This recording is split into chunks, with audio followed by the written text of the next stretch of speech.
So welcome everybody. I know that we're going to have more folks trickling in over the next few minutes, but we want to do our best to start on time and to end on time. And there's a lot that we're doing in this training. So my name is Mustafa Abdullah. I'm the field director. I use he, him pronouns. Thanks so much for joining us this evening for CCAN's regional lobby training. Forgive my voice. I've just had a cold this week and lost my voice, so I'm just getting it back. I think this has been the first time in my brief tenure of about just a little over 2 years at CCAN that we have done a regional lobbying training. The motivation was to bring dozens of our wonderful volunteers and volunteer leaders across the region together for all of you to see the amazing climate justice activists that we have, and to know that there are dozens of volunteer lobbyists across the organization, just like yourself, that are leading and are going to be leading our work on the ground. I did get my first set of lobbying meetings all the way back in 2008. So I'm going to start dating myself during the foreclosure crisis. And I was trying to get legislators to cap interest rates. This is in North Carolina on credit cards and loans. And I remember preparing for those meetings in Raleigh, spending time just crafting testimony for myself and on behalf of my community. And it felt so powerful. And to this day, it still feels empowering to me to go with my people and talk to decision makers about our issues. So I'm so excited to have all of you here today. Here's what we plan on covering. If we can go to the agenda, Ernesto.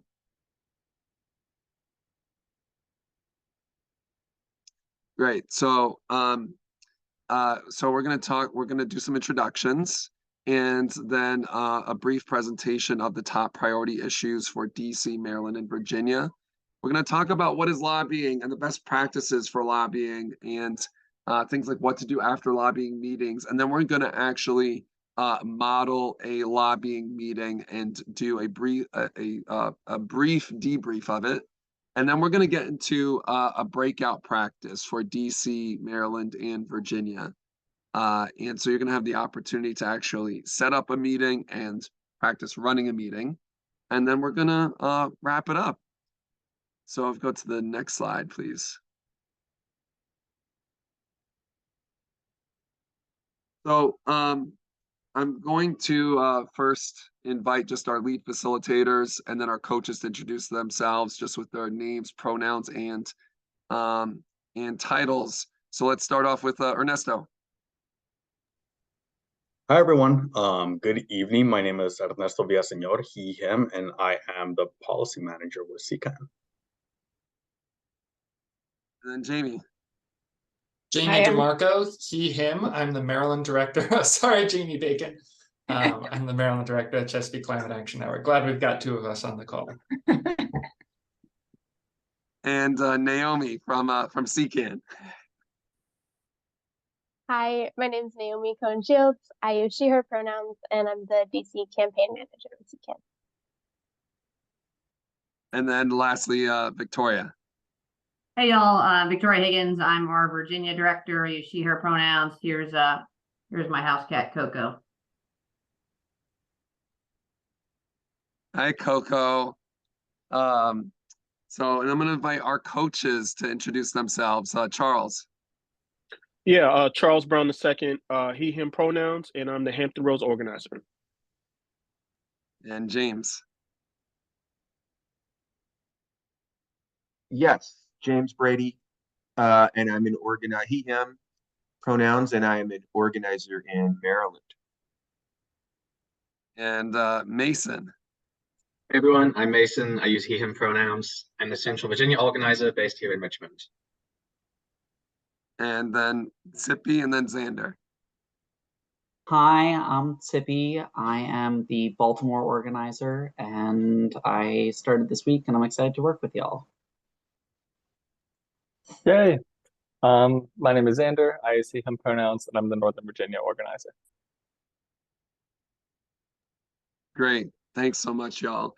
So if you haven't already introduced yourselves in the chat, please provide your name, pronouns, where you're calling in from, and just one sentence about why you decided to join the lobbying training. In addition, we want to invite you to look up your districts if you don't know them. So I'm going to ask for one of my co-facilitators to pop those links into the chat for people can look up their legislators.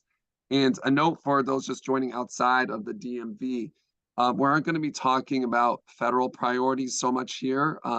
If you're interested in getting plugged into the federal team's work, please sign up for a one-on-one with them. I'm going to put the link into the chat for how you can sign up, where you can sign up for a one-on-one. And you'll learn about awesome lobbying opportunities with them. Unfortunately, they couldn't join us tonight. So now I'm going to pass it to Naomi to talk to us about DC's priority campaigns. Naomi. Thanks, Mustafa. Yeah, so here in DC, our overall goal for the district is to transition DC off of methane gas and towards renewable energy through electrification. And so right now, our campaign priorities for achieving this goal are largely twofold. One is to pass what's called the Healthy Homes Act. So this is a piece of legislation currently at the DC Council that would make home electrification free for up to 30,000 low and moderate income households in the city. So this is huge. It's kind of first in the nation. It has a lot of support in the DC Council already, and it's had a lot of grassroots support over the past year and a half or so. It's being led by Councilmember Charles Allen. And basically where it's at right now is we are waiting for Councilmember Allen to hold a hearing on the Healthy Homes Act, and then we need the council to pass it. So we're in the final stages of getting this through and making home electrification possible for people who need it. And a note that we'll come back to later is they're actually having a lobby day for the Healthy Homes Act with the Beyond Gas Coalition in DC next Thursday. And so we'll throw a sign up link in the chat for anyone in DC on this call. And our other priority is to stop Washington Gas's project pipes. So if you haven't heard about this yet, this is Washington Gas's plan to replace nearly all of the district's gas pipes with completely new ones, whether they're leaking or not, at a cost of about $4.5 billion, all paid for by DC ratepayers. This plan directly interferes with DC's climate goals with major health and economic justice implications, and we need the regulatory agency in DC to deny Washington Gas's request, and we want the council to join us in exerting pressure on the Public Service Commission, which is the regulatory agency. So right now we are lobbying council members to send a letter to the Public Service Commission opposing Project Pipes, and further goals for the council will be ultimately asking them to hold a hearing on the matter, and if we can, passing legislation to stop wasteful and reckless investment in new fossil fuel infrastructure. Our targets here are largely, again, Councilmember Allen, who is the climate guy at the council, other progressives on the council, including Councilmember Nadeau in Ward 1, Councilmember Parker in Ward 5, and Councilmember Lewis George in Ward 4.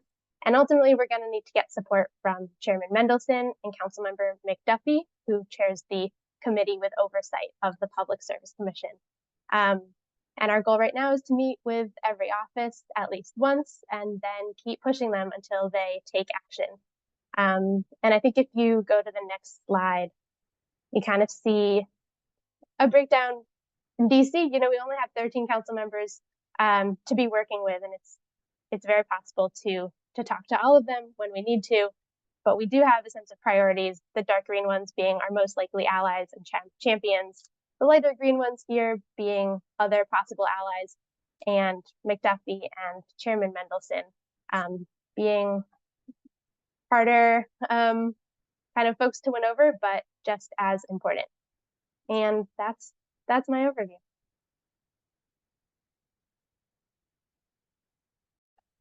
Am I the only one not seeing the slides? Are people sharing their screen? Yes, yeah.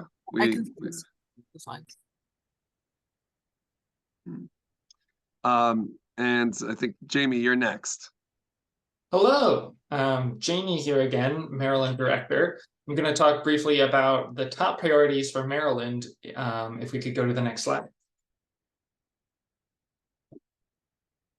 The number one priority for what Maryland is going to be working on this year is the Responding to Emergency Needs from Extreme Weather Act, or RENEW Act.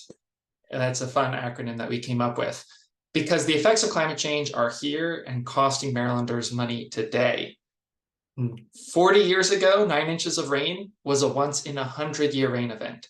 Today, 9 inches of rain is a once in a 10-year rain event. And there isn't a single stormwater management system in the state that is equipped to handle that increased precipitation. A great example is in Ellicott City, where the downtown area experienced 2 once in a 1,000-year rain events within the span of just 2 years. And as a result, Howard County is spending $228 million to bore an 18-foot diameter borage drain tunnel underneath the city street through granite bedrock.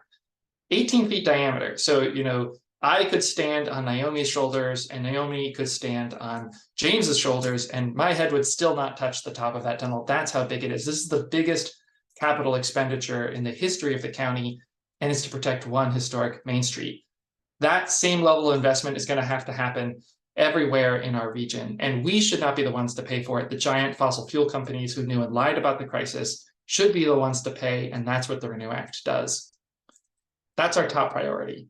We are also working really hard to require all new buildings to be all electric, because we need to transition our entire building stock off of fossil fuels. In the lowest hanging fruit, the very easiest thing to do, the first thing we should do is require new buildings to be all electric. It can be difficult to take an old home and fully electrify it. It's feasible, but it can be complicated. But it is simple, easy, cheaper, healthier, better for the climate, better for the people to electrify a new building when you're building from scratch. So we want to get that done. The other thing is solar siting. Right now, there's a big divide in Maryland counties. About half the counties in the state are allowing solar to be built, and a little under half the counties in Maryland have basically de facto bans where essentially no solar is being built. We have a really ambitious goal for how much solar we're going to have in Maryland by 2030. And basically half the counties are ensuring that all that solar gets built in the other half.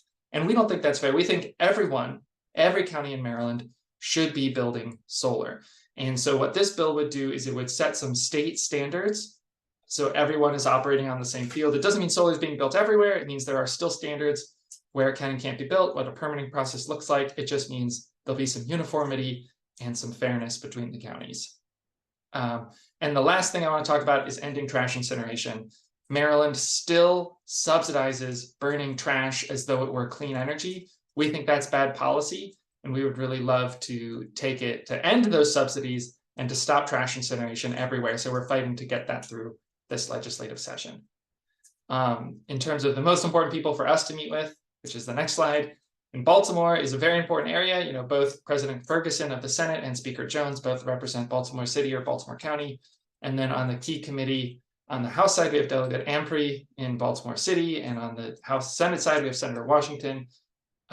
In the sort of MoCo, HOCO, PG orbit, we've got Chair Feldman, who's the chair of the relevant committee on the Senate side, as well as Senator Augustine, Senator Watson, and Delegate Harrison. And then in Southern Maryland, that's where a lot of the power lies on the House side. The chair and vice chair of the relevant committee on the House side is in Southern Maryland. That's what I've got. Passing it over to you, Vic. Hey, everybody. Speaking for Virginia here. So our situation in Virginia is we have split control of state government.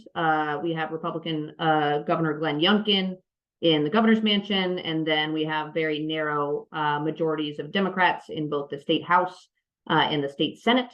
So we're trying to pass policy that we think is going to be acceptable for both of those groups, and we'll see what happens with some of it. But we're trying to push forward, but actually pass legislation this year. So a couple of things that we're working on.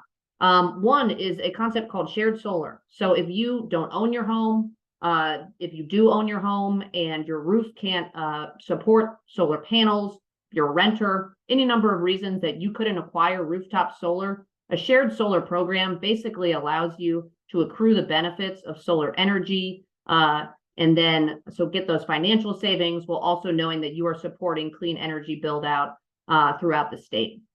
So unfortunately, access to shared solar program has a really high minimum bill if you live in Dominion territory. And so this year we're working to make sure that that bill is affordable so people can actually sign up for the program. And then we also want to create a shared solar program throughout the rest of the state in Appalachian Power Territory, which covers the bulk of the rest of the state.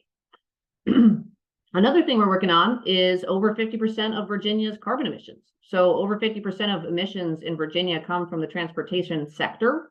And there's two things we can do to deal with those emissions. One, we can make it easier for people to get electric vehicles, which are going to be cleaner than a traditional vehicle. And two, we can encourage the use of other modes of transit. So walking, biking, bus, all sorts of good stuff that you can do other than drive everywhere. But we have to make it accessible.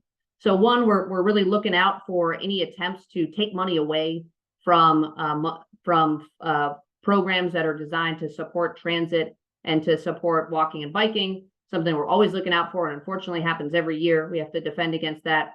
And then two, we want to make sure that there is electric vehicle charging infrastructure available for people statewide so that they feel comfortable when they buy an electric vehicle that there's going to be somewhere for them to charge.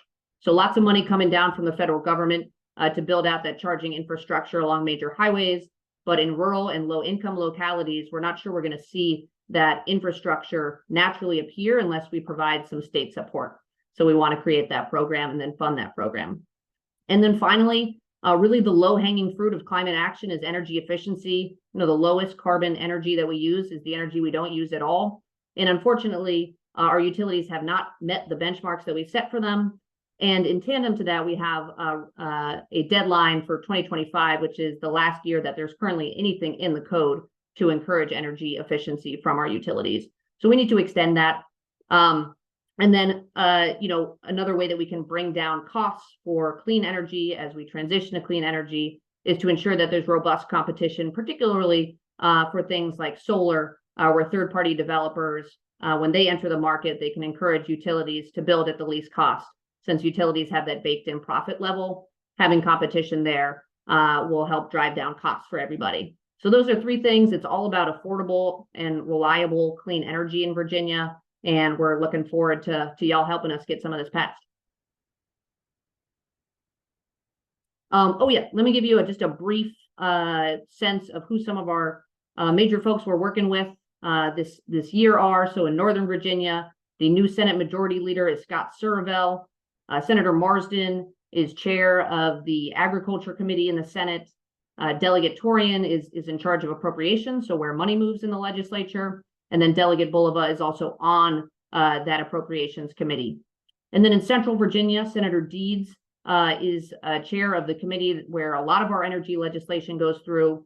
Senator Bagby in Richmond represents one of the most progressive areas of the state, so we want to make sure he's really a champion for climate policy. Same with Senator Hashmi, who has been great on our issues, so she's someone we're working with really closely. And then Delegate Carr, who's really been a champion for bicycle and pedestrian safety recently, so we want to work with her too. And then in Hampton Roads, the Speaker of the House is Don Scott, so an important guy with a lot of power. Head of the committee where most energy bills go through is Louise Lucas in Portsmouth. Senator Locke is the president pro tempore in the Senate. And then Delegate Ward is going to be in charge of on the House side where most of the energy legislation goes through. So thanks for signing up, and we're really looking for assistance working with these people and giving them a little gentle pressure. Vic, thank you so much for sharing that. So do want to apologize on this slide. Obviously, right where it says image of CCAN volunteers lobbying should be a picture of CCAN volunteers lobbying. However, we're going with it, c'est la vie. But a little interactive moment right here. So for everyone who's on the group, on this actual Zoom call, what do you all think lobbying is? I mean, yes, the bullet points are there and you could definitely copy and paste. That's totally fine. But what do you all think lobbying is? And I know some of you all left it in the chat box as y'all were coming in and kind of sharing a little bit about yourselves. But anyone, any takers? So Mason, yes. All right. Yes, that's one way that we could start. To get out of their comfort zone. Thank you. Absolutely. letting our voices heard, really heard. That absolutely. Educating legislators to influence policy, absolutely, definitely that. Providing info to support our point of view. Yeah, so absolutely all of that. And yes, getting attention. Absolutely that. The only slight difference thing as opposed to having a professional lobbyist doing it versus like a legislative grassroots lobbying is that everyday citizens such as you yourself and others who are not on staff become the superheroes of democracy. So picture it like this: you're armed with your passion, your voice, you're engaging directly with policymakers to champion or to challenge specific legislation. You're either getting them to come on board with you, or you're getting them to come out of their comfort zone, especially if you want them to be neutral on something if they're in complete opposition to something. And then you also are you're holding them accountable to take action on issues. So yes to all of that. And you really are, and one thing I really want to emphasize, it's you don't need that fancy lobbyist title. You are as a volunteer, as a CCAN member, you are the unsung hero advocating for what matters in the community. It's really democracy in action, and it's where individuals really spark change just by echoing and being that voice that echoes in the legislative halls. Just as it sounds like, historically speaking, a lot of the lobbying happened talking to legislators outside the lobby of their legislative offices. But it really is, as opposed to like paid lobbyists, it's yourselves and volunteers who really are championing and humanizing and putting an image to those issues that we push for every single day. So now shifting gears a little bit. So how do you prepare for your visit? And this is kind of where a little bit of research goes a long way. Really knowing where your representative stands on a position, kind of like doing a little bit of background, doing a little bit of homework on that representative, checking to see if there's a particular issue or a particular bill that you're going to go for, and for example, if that bill has come through different iterations, just seeing how they voted for a particular topic, whether it's climate change, whether it's allocating funding for renewable energy, even also some biographical information. You'd be surprised how many of the legislators you may be lobbying maybe coming from your community, may have a relative who may be going to school with, probably alumni from the different coming from same alma maters, or are passionate about key issues that they may not have been as vocal about. And even also to like asking someone who has a closer relationship with that individual could help how they are like in that setting. So even connecting with some of their staff and just seeing like, hey, how's the representative doing today? What are they up to? Sometimes doing that research also helps you kind of be in preparing for any potential pushback you might possibly get from that representative, especially if you're going to lobby someone who may not necessarily be seen as a champion for your particular issue. So that also helps out in doing that research. Almost always prepare for a thanking them for their time to meet with you, whoever that may be, whether it's that representative or their staff.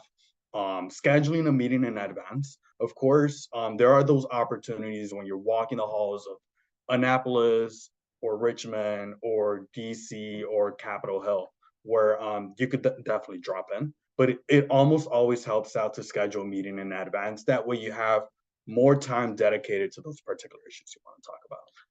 And practice. Practice always makes things better. One thing is practicing a lot. Another thing is actually talking to the staff member or having that representative official beforehand. It's easy to get stage fright sometimes, especially if you're more about seeing C-SPAN as opposed to TMZ, which is kind of where I'm at. You could definitely have that fan moment where you just see that elected official and you're like, oh my goodness, it's Senator Feldman, who I have read so much about him on Maryland Matters or the Daily Record. And then you just have that little moment. So it's always good to have that like practice. And then also establishing roles for all attendees. If you're going in a small group or a mighty group, is always good to kind of like appoint those roles for that individual. That way, not one person is taking up a lot of space, or there's awkward silences or awkward transitions. And when you're influencing lawmakers, like a lot of people have mentioned on the chat box, you definitely want to know where they are. You want to definitely push them on kind of, you want to nudge them, especially like give them a strong nudge in terms of like what you could get them to do. But then also to, you also want to look at it from like this theory of persuasion, and it's a simple formula. It's values plus beliefs plus motives equals attitudes, which leads to behavior. So your values, your beliefs, and your motivation are going to be those key generators of people's attitudes. And then like instilling those values, beliefs, and motives is then going to influence those behaviors. So what they always want is to get reelected. And how they get reelected is by championing the issues or being vocal about the things that you stand for and that you're advocating for. So you really want to get them to be upfront in that, but then also you want to give them or help you pass legislation or policy that they could always come back to the community, to their constituency, and talk about, to help them get those votes, to help them get that community support that they're looking for. So now we're going to shift a little bit of gears to effective conversation, and I'll hand this over to Jamie. Thanks, Ernesto. And I'll move quick to catch us back up on the time goals we have for ourselves.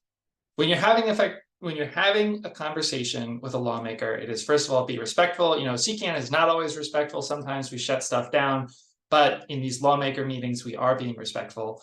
And the thank you goes a really long way. If you can thank a lawmaker for a specific thing that they did in the past, that's not what you're lobbying them about today, that transforms the tone of the conversation. Instantly, they say, oh, this person looked me up. They know about me. They're not just coming in to talk about this issue.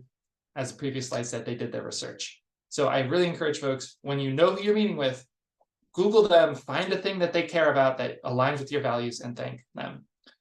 Find common ground, provide facts about the issue. We will always provide facts about these issues. You don't need to be experts. And probably the most important is to share impactful and personal stories. I mean, we can email facts all day long, but these staffers meet with people nonstop, day in and day out. And what we want is when they go to sleep at night for them to remember, wow, I've got that one constituent for whom this would really make a difference and whose personal story I remember. Our brains think in stories. It's just how we're hardwired. And that is the most powerful thing to move a lawmaker or their staff is a personal story from a constituent. Next slide. And so when you are lobbying, you will usually have a team, and each of these roles you would assign to a different team member. So there's somebody who's the lobby lead who sort of facilitates the introduction. There's somebody who has that thank you that we talked about that is so powerful and tone shifting. And then there's someone who makes the ask. You want your ask to be specific and about the bill you're in there to talk about. It's really easy to go into a meeting, talk for 20 minutes and walk out with it, realizing you never actually asked them where they stand on your position. A lawmaker is always going to try to hedge and haw and hem and not tell you where they are. You want to pin them down and make the straight, direct ask. So you make the ask, they're going to probably, not give you a direct answer. And then you share the personal story. And then you make the ask again. Sometimes it's somebody else who makes that ask, so they hear it multiple times. And then there's the thank you. You can even repeat the ask then. Repetition is powerful. So if you really want them to hear and remember the ask, make it multiple times, assign multiple people to ask it. And then you leave, and remember that most of the work of a lobby visit happens before and after, and the visit is just the visit. And we are here to help you with the before and after, but we're going to do that work together.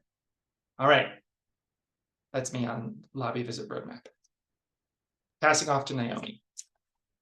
Yeah, so a little bit more about the ask that Jamie mentioned can happen, 3 times in one meeting. This ask, we always want it to be direct, clear, and specific.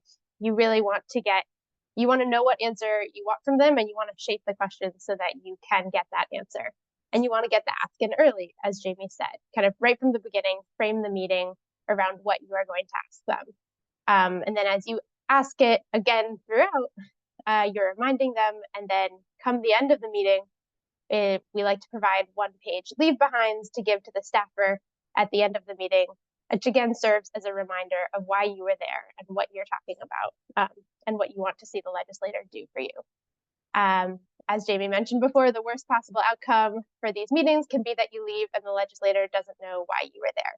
We've all done it, but we try to avoid it when we can. So if we move on to the next slide. Just going to run through some common pitfalls that we experience in lobby meetings and things to look out for. One is interrupting a representative or aide in the meeting. We're there to be respectful, and one way of showing respect is by listening. And so we always want to give the legislator, the representative, or staff member the time to talk. We also don't want to raise unrelated topics or talk about too many separate things in one meeting. We want to be really focused about why we're there. Along these lines, we try to avoid talking too much. We want to make sure it's a conversation, and we really want to make sure that we get to hear from the legislator to find out what they're thinking or what other information they can share with us along the way. That only happens if we give them space to talk. Then we also want to make sure, again, our ask is clear. Don't want to fall into an unclear ask where they're not really sure what we're asking them, what we want them to do. And I think this goes along the lines of being respectful. We don't want to get angry, even if they're telling us what we don't want to hear.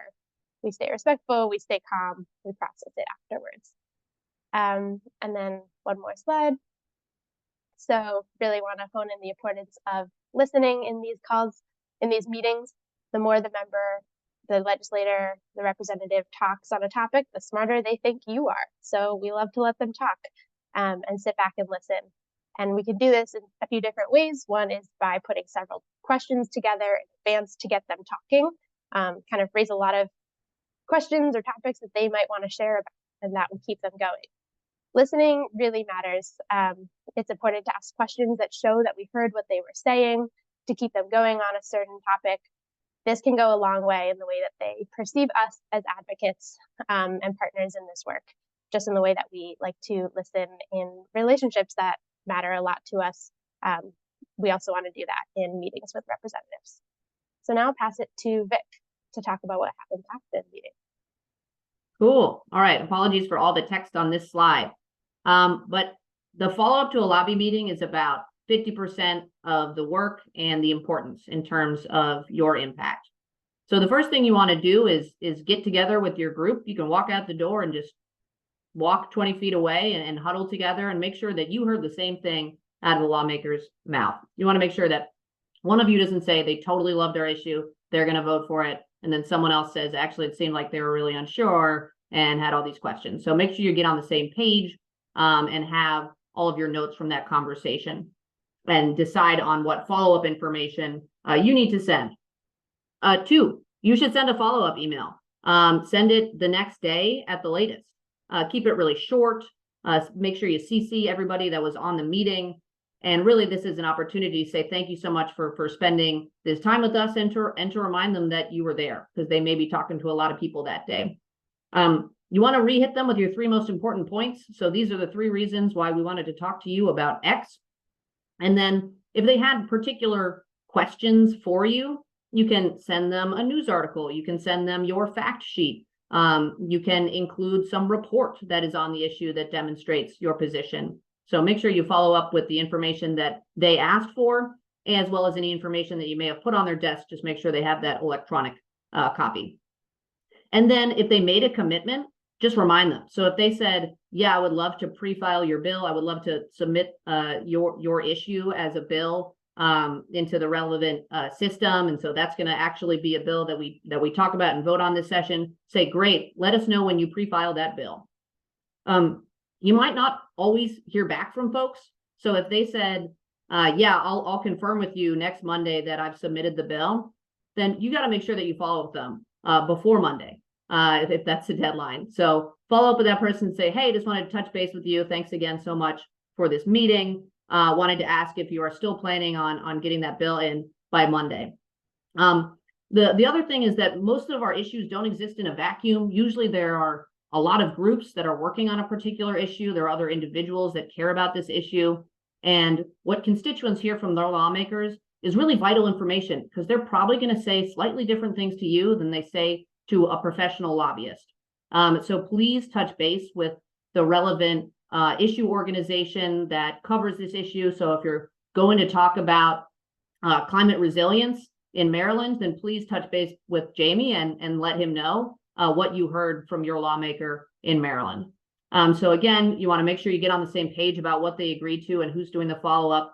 You want to promptly send that follow-up, including any information that you said you'd give them. And then you want to do the double follow-up whenever it comes time for them to actually take the action that they said they were going to take for you.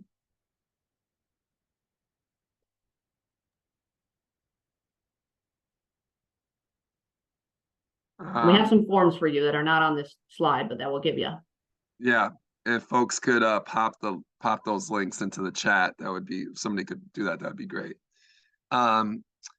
So yeah, each of your teams are going to be responsible for submitting report forms to, you know, the Maryland team, the DC team, or the Virginia team, and it's really helpful for the person who's responsible for submitting that form to like submit it right away, and it will help inform the lobbying work that we do. So before we go into modeling the lobbying meeting, I want to again just note for our folks who are outside the DMV that, you know, you'll have an opportunity to do to sign up to do one-on-ones with members of the federal team. Somebody could pop the link in the chat again for signing up for those one-on-ones. That'd be great. But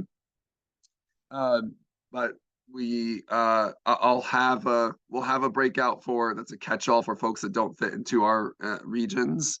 But you know, you could also be totally okay to drop off before the breakout if you'd like to. I just want to take just briefly maybe 2-3 questions that we've maybe gotten from the chat. Are there any questions that folks have about content that we've just covered?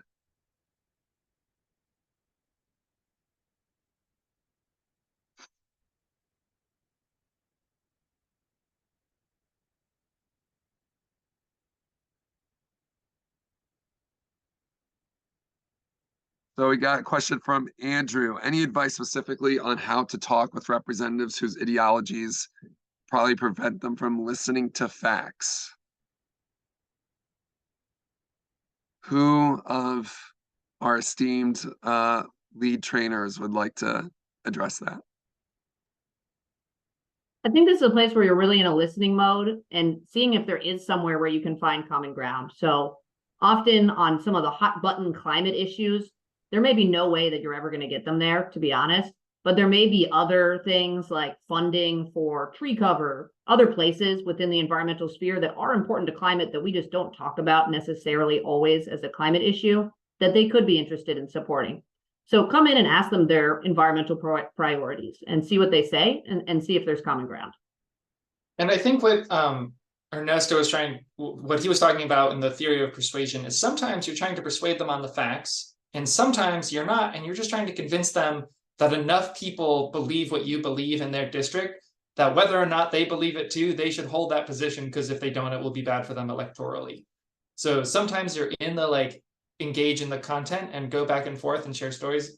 Well, always share stories, but engage in content in that way. And sometimes you're just trying to show sheer political force and how many people are on your side, regardless of whether the lawmaker is going to believe you. And to carry it on from Jamie's point, a good example of this would be talking about the Inflation Reduction Act. We know, and this is coming from like the federal legislation, we know that President Biden championed and led a lot of the work that ultimately led to the Inflation Reduction Act. However, if you're talking about President Biden in a deep red county, you may not necessarily say, oh, President Biden's Inflation Reduction Act. You could talk about the economic opportunities and the amount of jobs that will come out of the Inflation Reduction Act. So sometimes it's about figuring out what their ideology is, and it may not necessarily be talking about climate or the environment per se in a larger scope, but you could talk about specifics within that particular bill or that particular language that still ultimately tie into that larger climate or environmental goals. So it also comes down to doing that additional research and that homework that I mentioned earlier. Sometimes talking about the environment or even mentioning the name Biden may not necessarily be the greatest way before you shut them down and have them dig on their heels. Sometimes it's talking about X amount of jobs created in X amount of county as a result of the Inflation Reduction Act. So that's one way to also like flip it.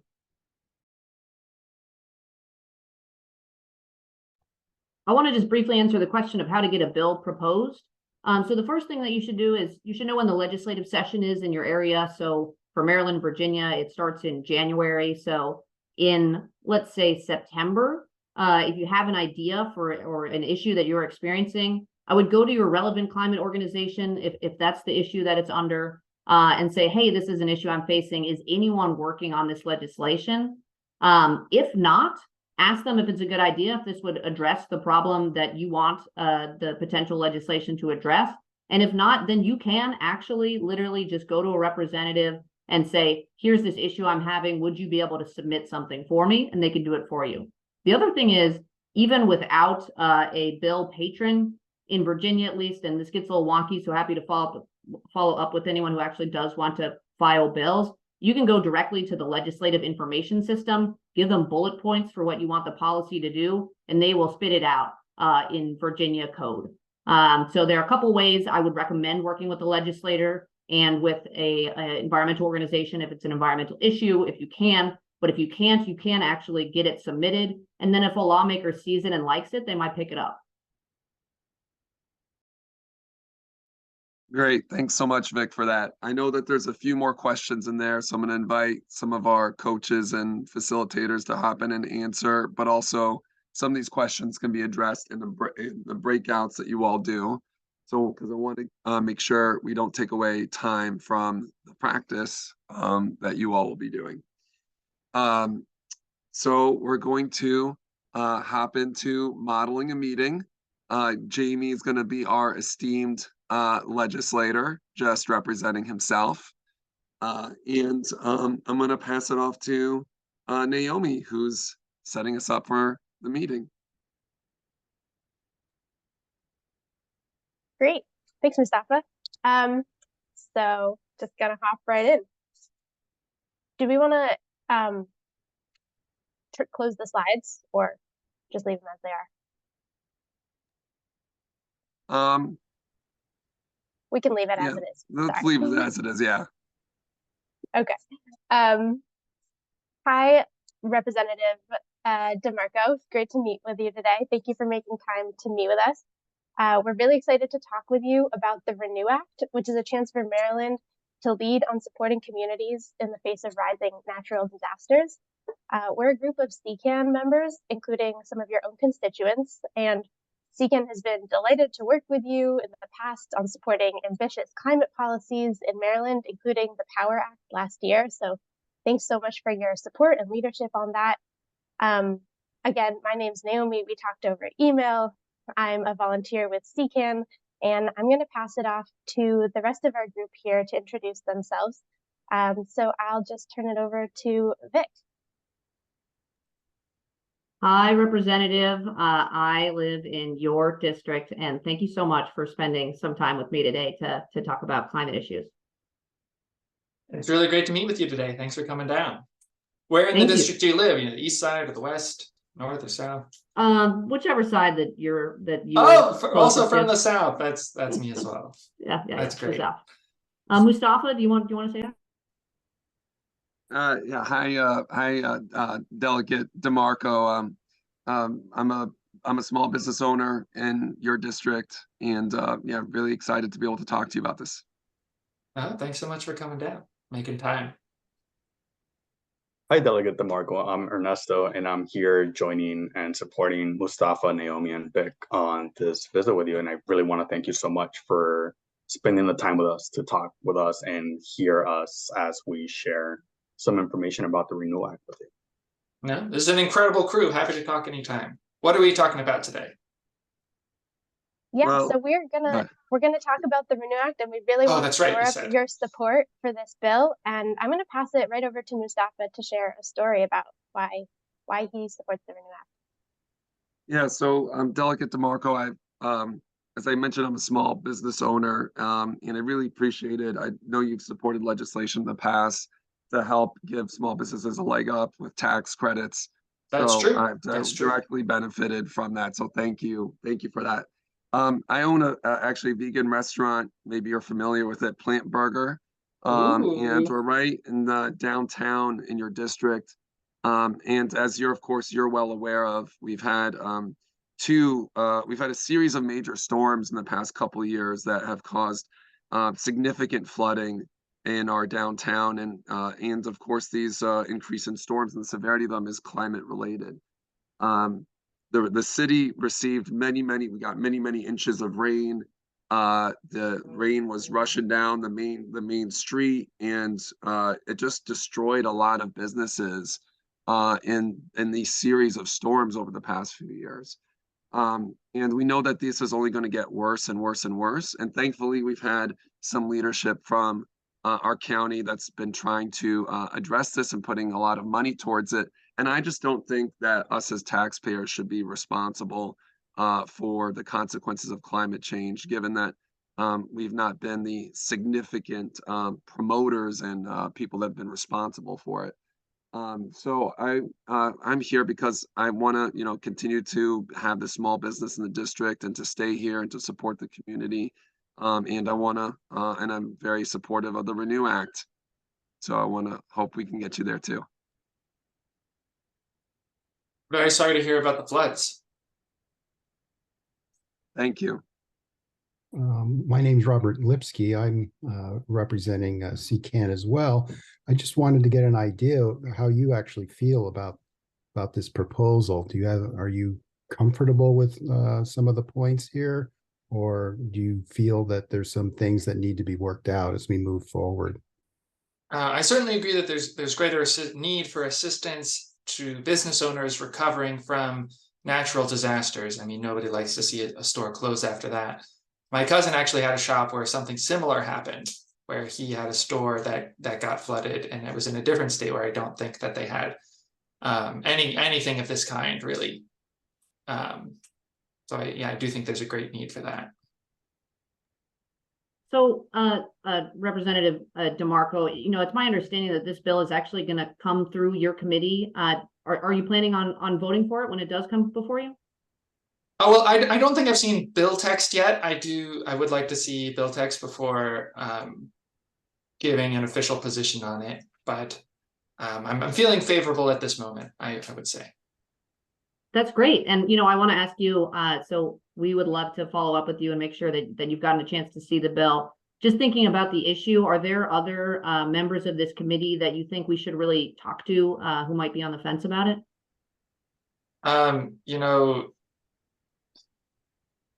Don't tell anyone I said this, but you really should talk to Delegate Brady. He can be a tricky one. Okay, yeah, I think my cousin lives in Delegate Brady's district, so I'll make sure they go have a word. Thanks. Everybody's got a cousin. Yeah.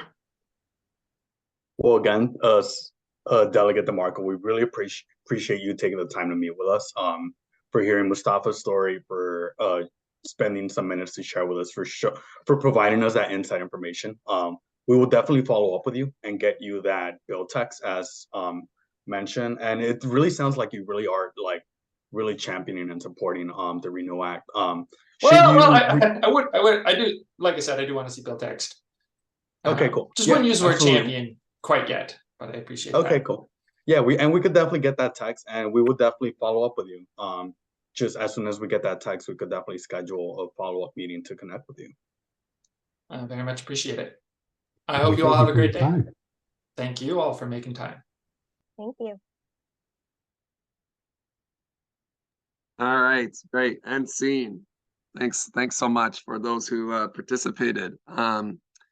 So I'm going to take just a moment here and would love to hear whether it's from coaches, facilitators, participants, maybe just 3 things. What went really well with that meeting? done well? Folks could Well, pop you into the outlined, chat. well, you outlined obviously a very good anecdotal point that gives it a personal touch. I mean, that's, as you said earlier, it's really essential to make that connection with the representative. Yeah, absolutely. There, Mary.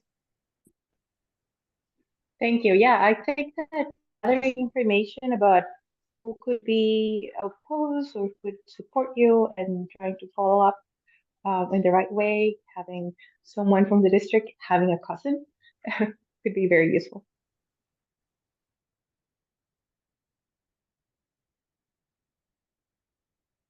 Great, great. Anything else? I think Karen, I see a physical hand raised. There we go.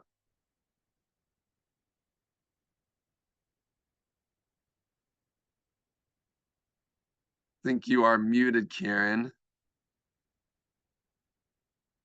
Sorry.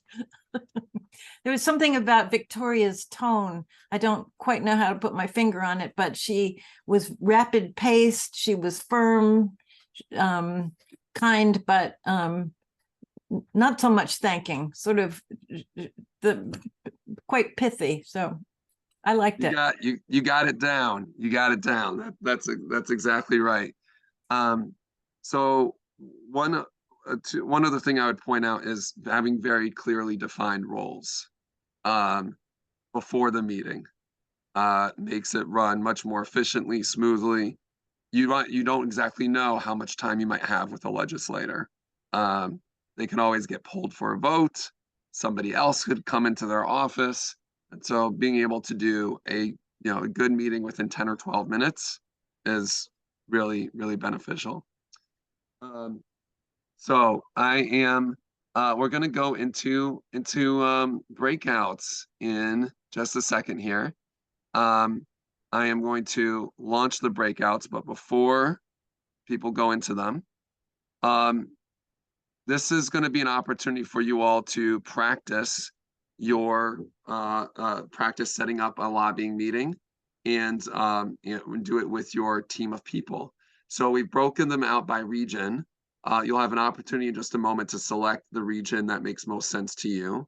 I will stay in the main room, so anybody who doesn't fit into any of these regions, you can come and hang out with me, and I'll be here in the main room. So here are the breakdowns of the teams that we've got.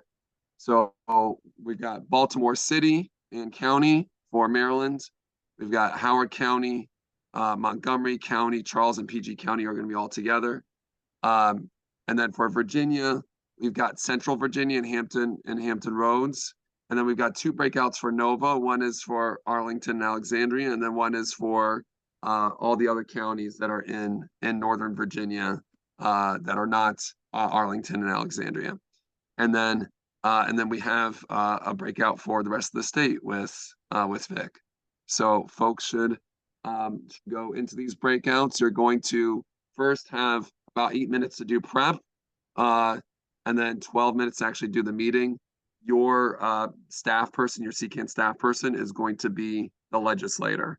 And so you should prep to execute a meeting like you just observed. So go ahead into the breakouts and you join the breakout rooms.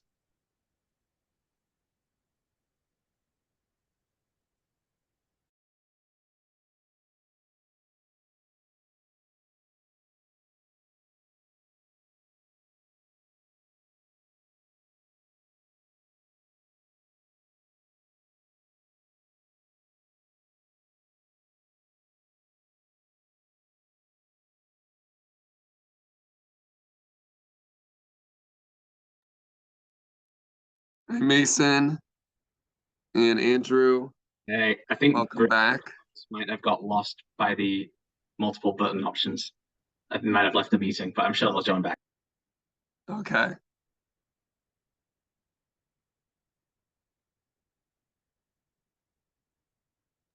But Andrew's going to be one of our lobby captains, so I'm really excited about that. Yay, Andrew! Very, very exciting. Andrew, Hopefully have you not lobbied before, or is this your first time? never. It would be my first time, which Oh is my exciting gosh. and terrifying at the same time. Oh, I know that feeling. Kudos to you. It's gonna be a great experience. It's gonna be a great Thanks. experience. I'm looking forward to it. What got you to just jump right in?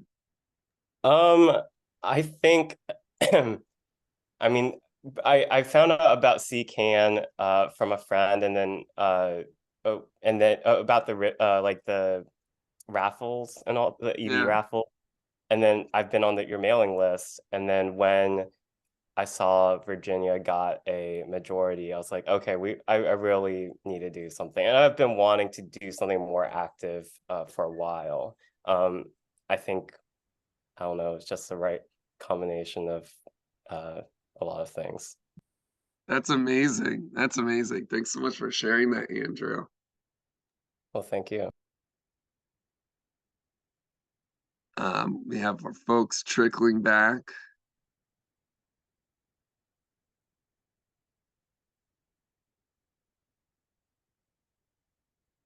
Anybody else sign up to become a lobby captain?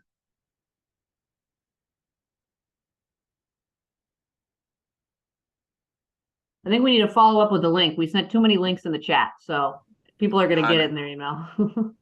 Yeah, I might do that. After I get the link, I might do that. I know, and Jimmy might do it too with our group as well. So I think we'll be good. Yeah, and a follow-up email will be in your inbox tomorrow morning with everything broken down neatly. Sounds good. All right. Let's see, we're gonna get a couple more folks.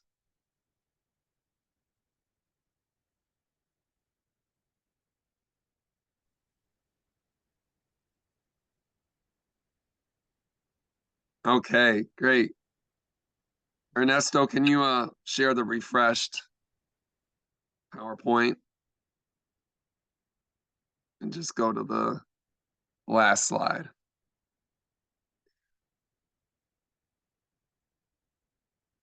As we're waiting for the slides to come back, I wanted to share that I just learned from our Central Virginia team that Andrew, first time going to be lobbying, signed up to become a lobby captain because it just said we've got a majority in the House and the Senate in Virginia, and now it's time for me to take action. And I just love that. So anybody else feel maybe similarly to Andrew? If you haven't lobbied before and you want to jump right in?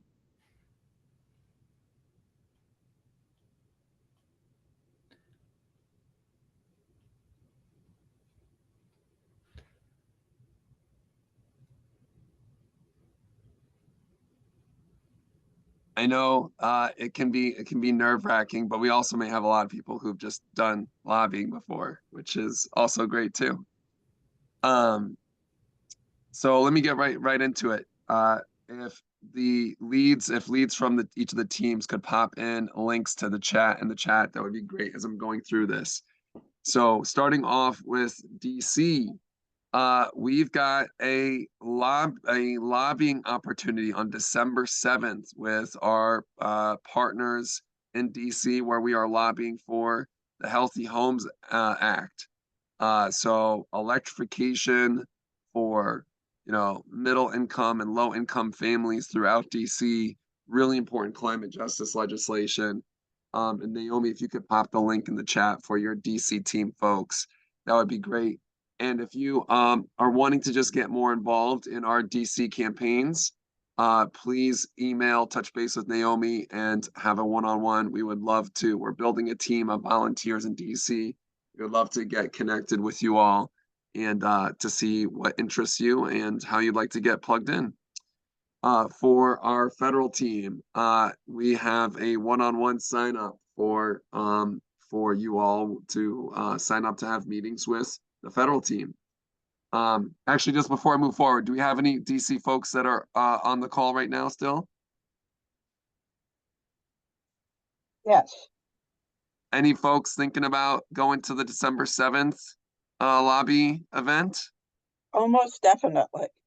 Oh, awesome. And congratulations. That's great. That's great. Love hearing that. So I'm gonna pop into the chat for our federal folks the sign up to have a one-on-one with members of our federal team. Is there anybody from outside the DMV who is going to do that? That we still have on the call. Some folks may have dropped off.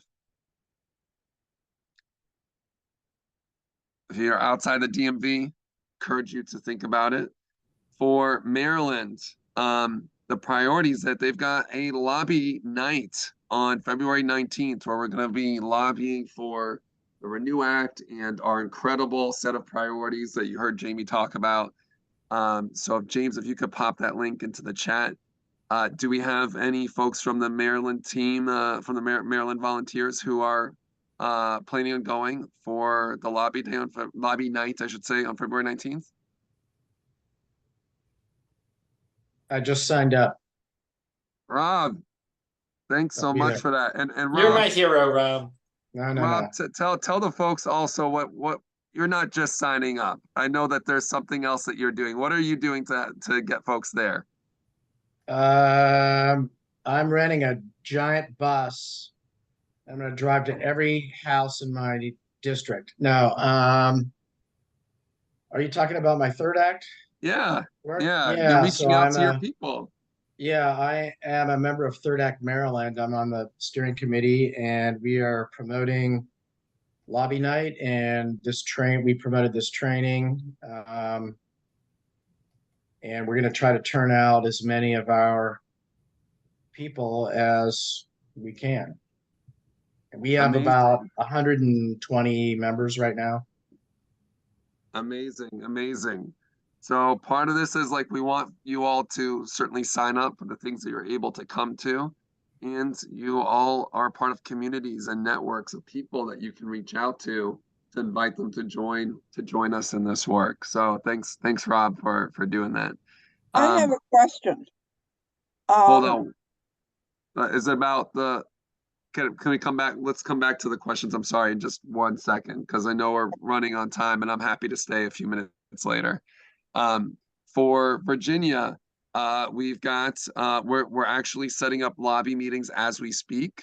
So if you are a lobby captain or interested in becoming a lobby captain, talk to your organizer if you haven't already, and you'll coordinate on scheduling the meetings. And we're trying to get these meetings really over the next few weeks here.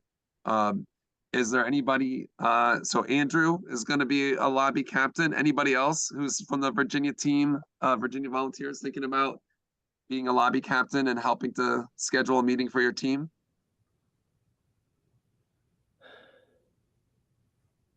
I am. I'm sorry, who is that? I think I missed. Chris Milo. Chris, awesome. Thanks, Chris. That's great. So let's make that happen. Let's do the outreach tomorrow and get this done. So thank you for doing that. All right. I am going to stay on for an extra few minutes for folks that I know who may have questions. Staff, I know that some of you probably have to go, so don't feel like you got to stay on, but you're welcome to if you would like to for a few minutes. And of course, thank you everybody for joining our first and recent years regional lobby training. Thanks, Virginia, Thank you. and everybody else. Thanks, everyone. Thank you. Bye.